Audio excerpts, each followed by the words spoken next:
Hello everyone, Chip Paul here for Chip Talks Podcast. Today we're going to have some fun. So we're going to talk about natural ways that you can control your weight. So things that you can do on your own, don't cost you any money. You don't have to go shoot up Ozempic or any of those new type drugs. You don't have to buy anything from us or anybody else. We're just going to talk about how you can control and lose weight on your own with simple behaviors.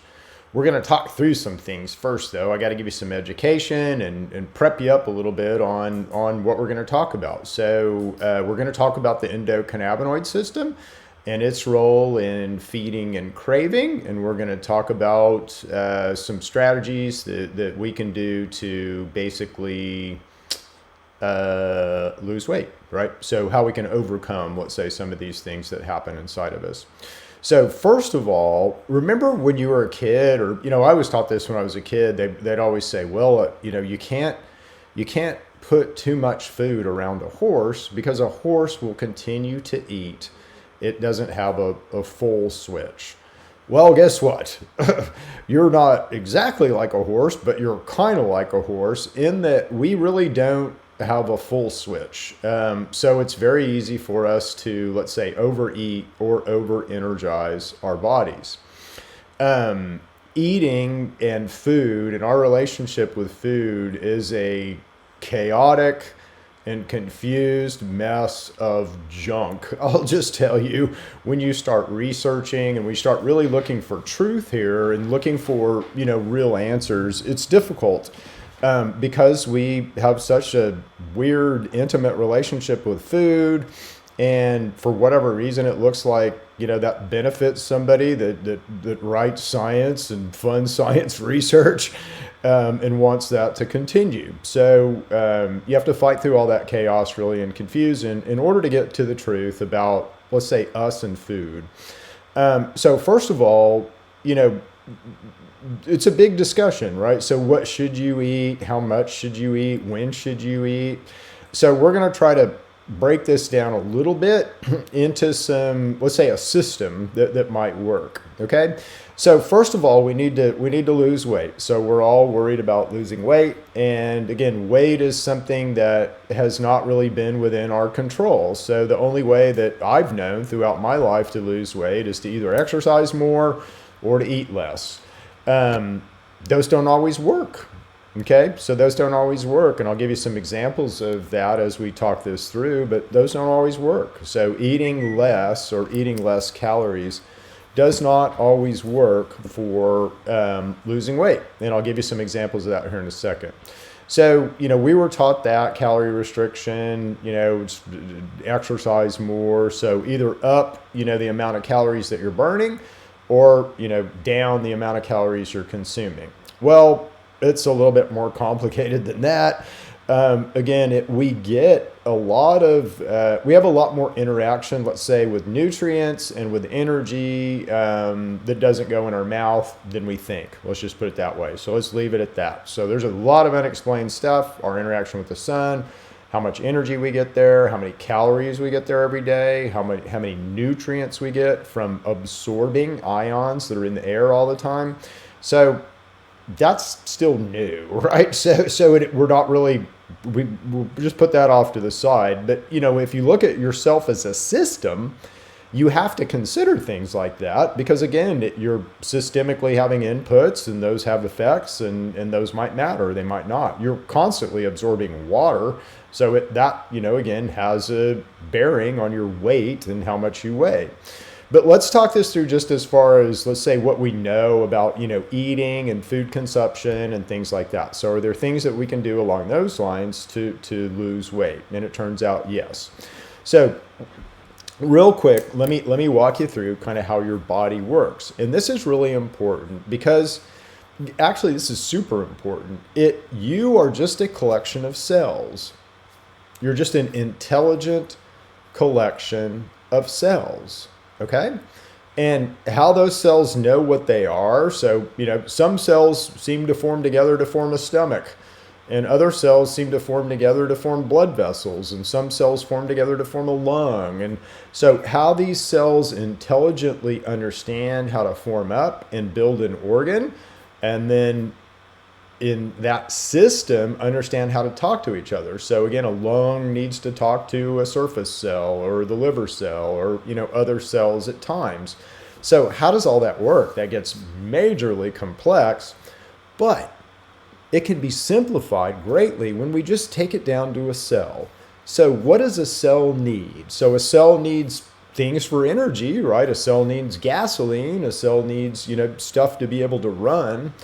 And so it turns out a cell really needs, or a cell can run on 3 different fuel substrates. The fuel for cells is always ATP. The generation of ATP, the building of ATP, is what creates energy. And that's what creates energy in us, but it creates energy in us because of the energy that it's creating in a cell. So you don't have one engine, you've got a bajillion little ones in every mitochondria of every cell. So that's what we're talking about. So anyway, this energy has to be created, and it has to be created from different fuel substrates. And so inside of you, you can create energy from glucose, which is sugary stuff, carbohydrates. You can create energy from fats, which is really how you're designed to run, and you're way more efficient running on fats. Or you can create energy from light. And light isn't real well defined yet, but you can think of light as really, we know plants produce energy from light through photosynthesis, and that's super efficient. Fat is sort of the mid efficiency, and then glucose is super low efficiency, right? So it's kind of a 1 to 2 exercise, which is pretty low efficiency. So within a cell, that's the way that we generate energy. So again, we can walk that all the way back up, the nutrient ladder to what you're putting in your mouth or what you and I are putting in our mouths. But again, the most important thing, there's 3 important things we need to put in our mouths, okay? So fats, and those are arguably the most important thing. That's how our body wants to run. We run on dietary fats, and so dietary fats are super important. The second most important thing is protein. Again, cells want to do work, and so they need amino acids to be able to do work, and the work that they want to do is build protein. So you kind of have to have amino acids in to get amino acids out, which most people call proteins. So those are super important. And then lastly, carbohydrates. And carbohydrates are really used for vitamins, for fiber, and some for the glucose. But you can run, without the glucose, so you don't have to have necessarily carbohydrates.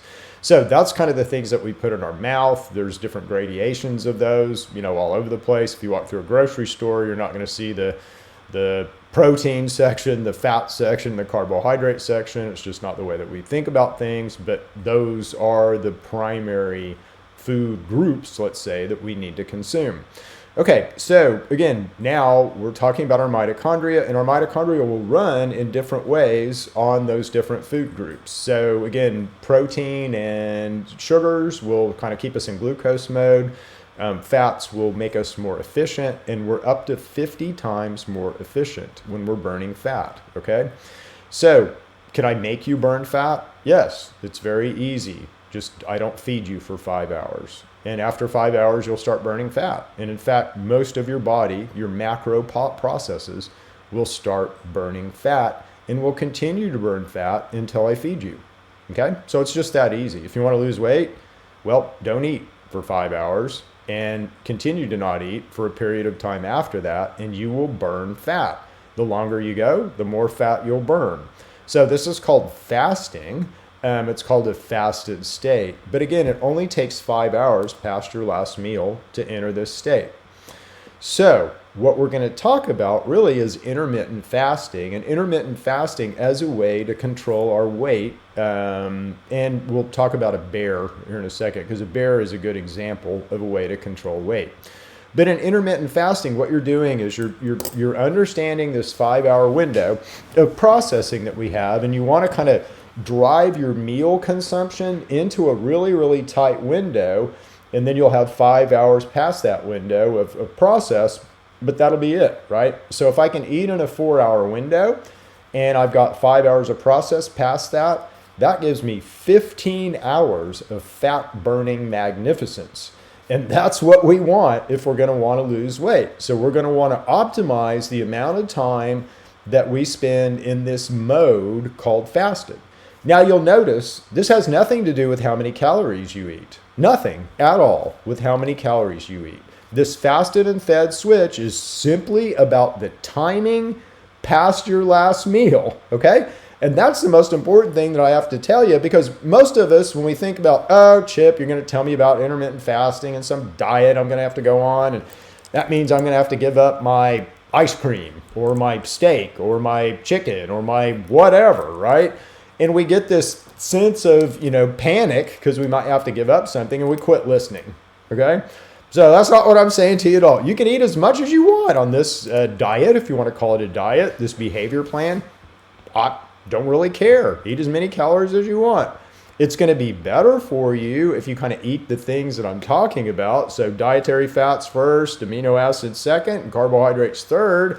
So it's going to be better, more advantageous for your body and less work, but you're still going to lose weight if you just do what I say. Just do what I say. No, if you just really follow these principles and these practices, you will lose weight on this plan. And all you've got to do is just maximize the time past that last meal.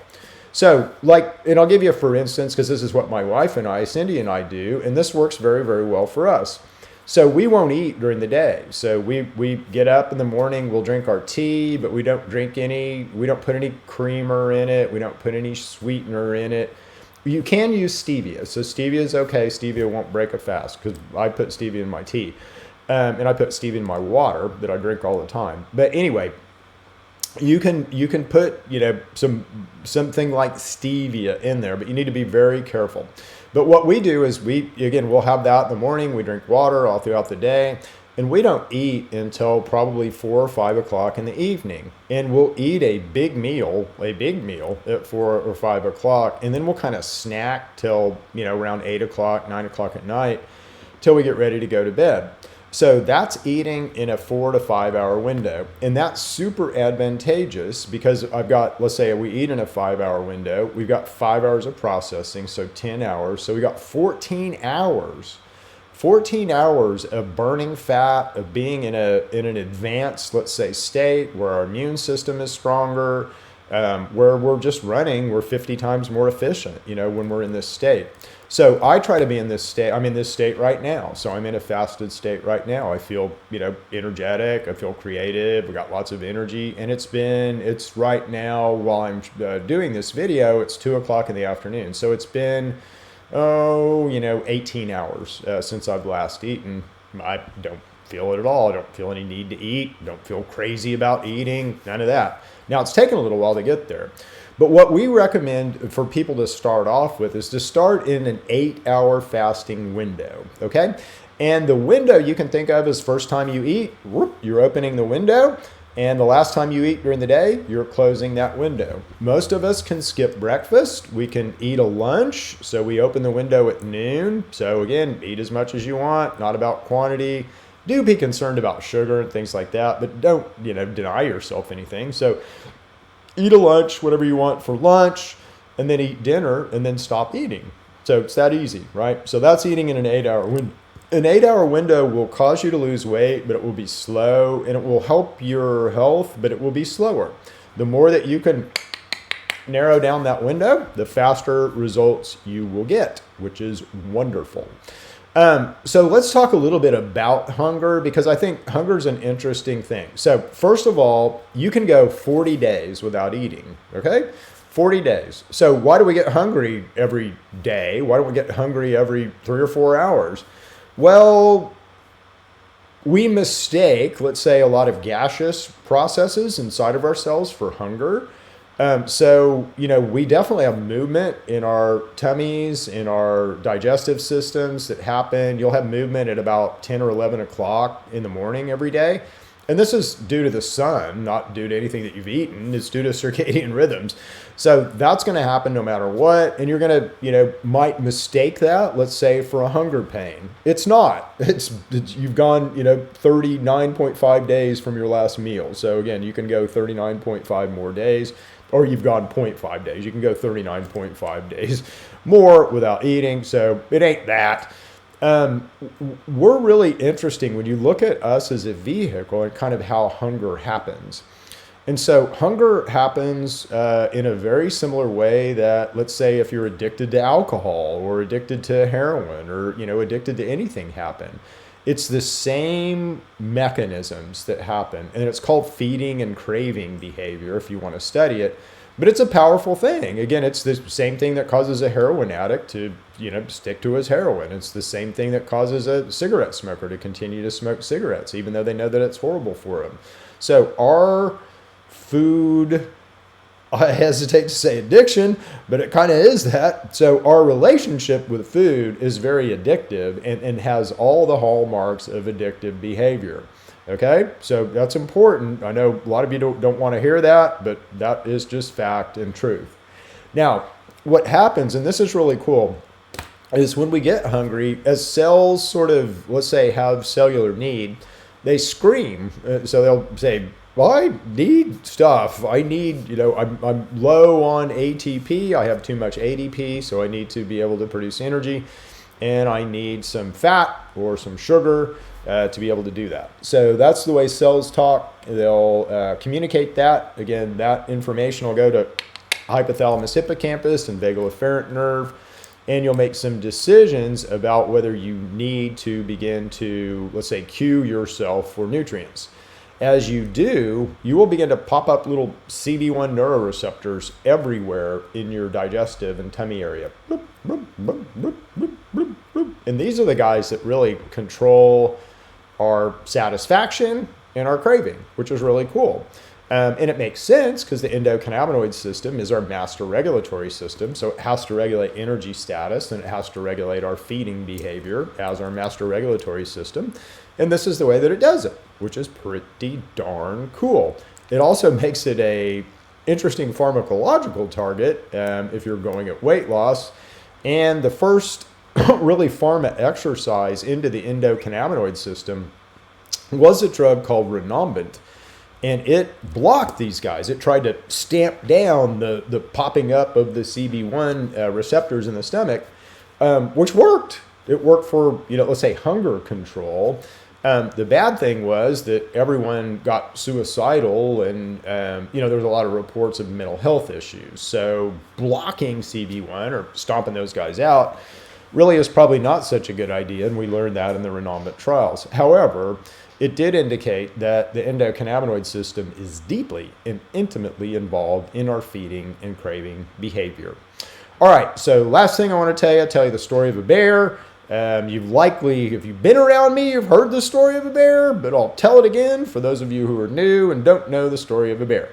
So a bear, and you can tell this, and by the way, these same principles, this energy up, shields up, work for our immune system.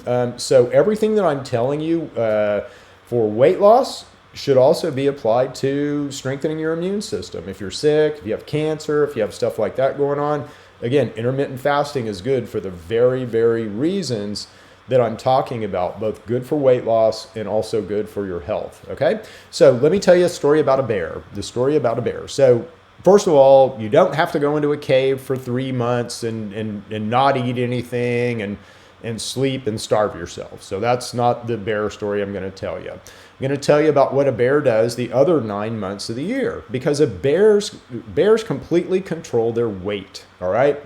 And they do it with intermittent fasting principles, which is pretty cool. So when a bear comes out of its cave, it's super hungry in the spring, right? So they're really hungry. They haven't eaten in 3 months. All they want to do is eat. A bear will eat or forage in a 4-hour window. 4-hour window. That's not very long, right? So that's not a very long amount of time. You'd think a hungry bear would eat all day, every day. Nope. They only eat for 4 hours. 4 hours only. And this is intermittent fasting. They're basically eating in a 4-hour window, which I would encourage everyone to do. And when you do this, you promote leanness and you promote very strong health. So you promote muscles, leanness, lean muscle mass. And again, bears will eat a little bit more protein than carbohydrates during this time, and that also helps. But the main thing is their eating frequency. That is what's helping the most. So again, we want to be like a spring and a summer bear. And by the end of the spring and the summer, there are no fat bears, none. There are no fat bears at the end of the summer because they're eating in a 4-hour window.